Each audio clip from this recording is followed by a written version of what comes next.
दोस्तों आज हम लोग बात करने वाले हैं अल कार्गो लॉजिस्टिक लिमिटेड के बारे में। आपके सामने नाम दिख रहा होगा। अगर आज की क्लोजिंग की बात करें 67.93 पैसे के पास क्लोजिंग देखने को मिली है। वहीं हम लोग लो की बात करें 67.50 पैसे का इसने लो बनाया था।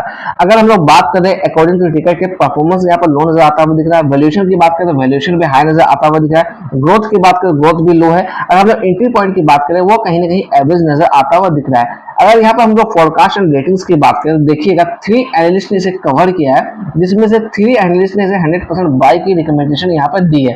अगर हम लोग यहाँ पर थोड़ा सा बात कर लेते हैं शेयर होल्डिंग पैटर्न के बारे में, तो आप देखिएगा टोटल प्रोमोटर होल्डिंग जो है यहाँ पर 1 मिनट, तो आप यहाँ पे देख पा रहे होंगे टोटल प्रोमोटर होल्डिंग 63.66% नजर आता हुआ दिख रहा है। म्यूचुअल फंड की बात करें 1.82% की हिस्सेदारी है। अगर हम लोग डीआईएस की बात करें 1.2% की हिस्सेदारी है। फॉरेन इन्वेस्टर की बात करें 10.76%, यानी कि फॉरेन इन्वेस्टर का अच्छा खासा इसमें कहीं ना कहीं क्रेज नजर आता हुआ दिख रहा है। उसमें कहीं ना कहीं इनका भरोसा है फॉरेन इन्वेस्टर के स्टॉक्स के अंदर, इसलिए अच्छी खासी यहाँ पर स्टेक है। अगर रिटेलर्स की बात करें, रिटेलर्स के पास 22.74% की हिस्सेदारी यहाँ पर नजर आती हुई दिख रही है। मैं यहाँ पर थोड़ा ऐड ऑन करना चाहूंगा। अगर मैं बात करूँ म्यूचुअल फंड्स की, तो टॉप 5 म्यूचुअल फंड में नंबर 1 पर आता है टाटा स्मॉल कैप फंड, जिसकी वेटेज 1.35% की है। अगर हम लोग बात करें Nippon India Nifty small fund की, तो उसकी वेटेज 0.11% है। अगर मोतीलाल की बात करो तो उसकी वेटेज कहीं ना कहीं 0.11% है। तो सबसे ज्यादा जो वेटेज है टाटा स्मॉल कैप फंड के पास है।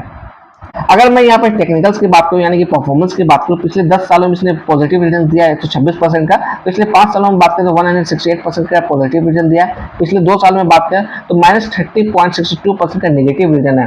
आप पिछले 1 साल से बात करें 2.52% का पॉजिटिव रिटर्न है। अगर पिछले 3 महीने से हम लोग बात करें तो 10.83% का पॉजिटिव रिटर्न है। आप पिछले 1 महीने से बात करें तो ऑलमोस्ट -5% का नेगेटिव रिटर्न यहाँ पर नजर आता हुआ दिख रहा है। अगर मैं बात करूँ यहाँ पर अपडेट्स की, यानी कि कॉर्पोरेट एक्शन की बात करूँ, तो आप देखिएगा इसने अच्छा खासा आपको डिविडेंड भी देती हुई आई है प्रत्येक साल के हिसाब से। अगर 17 सितंबर 2024 की बात करें तो वहां पर ₹1 प्रति शेयर के हिसाब से डिविडेंड अनाउंस किया था। मैं बात करूं यहाँ पर 2 जनवरी 2024 को, तो इसमें 3:1 के रेशियो में बोनस भी दिया था।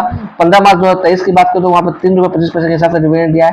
24 मार्च 2022 की बात करें तो वहां पर ₹3 प्रति शेयर के हिसाब से डिविडेंड दिया है। यानी कि आपको डिविडेंड भी अच्छा खासा देती आ रही है। ₹1 से ₹3 के बीच में अच्छा खासा आपको डिविडेंड देती आई है।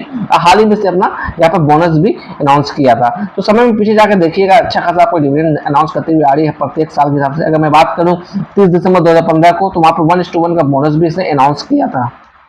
अगर मैं चार्ट पे बात करूं, क्या यहाँ पर हमें एंट्री लेना चाहिए कि नहीं लेना चाहिए, या फिर अगर हमारे पास होल्डिंग पड़ी हुई तो हमें क्या करना चाहिए, तो यहाँ पर मैं बात कर रहा हूँ 1 डे के टाइम फ्रेम में। तो डाउन साइड में जो हमारा अभी सपोर्ट नजर आता हुआ दिख रहा है, वो हमारा कहीं ना कहीं 62 रुपीज का सपोर्ट है। तो 62 रुपीज के एसएल के साथ अगर आप ट्रेड करना चाहते हैं, अगर आप एंट्री लेना चाहते हैं, तो आप जरूर जाएं, डेफिनेटली जाएगा 62 का स्टॉप लॉस रख के आप जाना चाहें तो।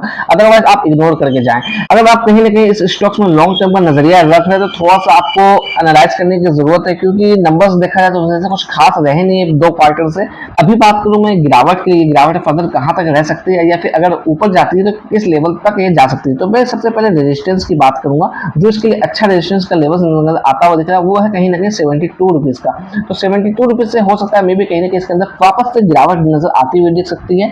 प्रॉफिट यानी कि कहीं ना कहीं बुक हमें होती हुई दिख सकती है इस लेवल के पास। अगर मैं बात करूं डाउन साइड में, तो डाउन साइड में हमारा जो एसएल का लेवल होना चाहिए, यानी कि जो हमारा सपोर्ट है, वो कहीं ना कहीं 62 रुपीज का है। तो थोड़ा और डीप जाऊं मैं, जिसे मैं बोलूंगा मजबूत सपोर्ट के तौर पर जो कंसिडर कर दिए, वो लेवल से कहीं ना कहीं 50 रुपीज का। मैं थोड़ा चार्ट को आपको जूम इन कर दूं ताकि आपको क्लियर आइडेंटिफाई हो सके मैं 50 रुपीज का वैल्यू कहां से बता रहा हूं। तो ये देखिएगा, ये जो लेवल है, ये कहीं ना कहीं 50 रुपीज का लेवल नजर आता हुआ दिख रहा है। तो आप इस 50 रुपीज जो है कहीं ना कहीं एक अच्छा सॉलिड सपोर्ट है यहाँ पर।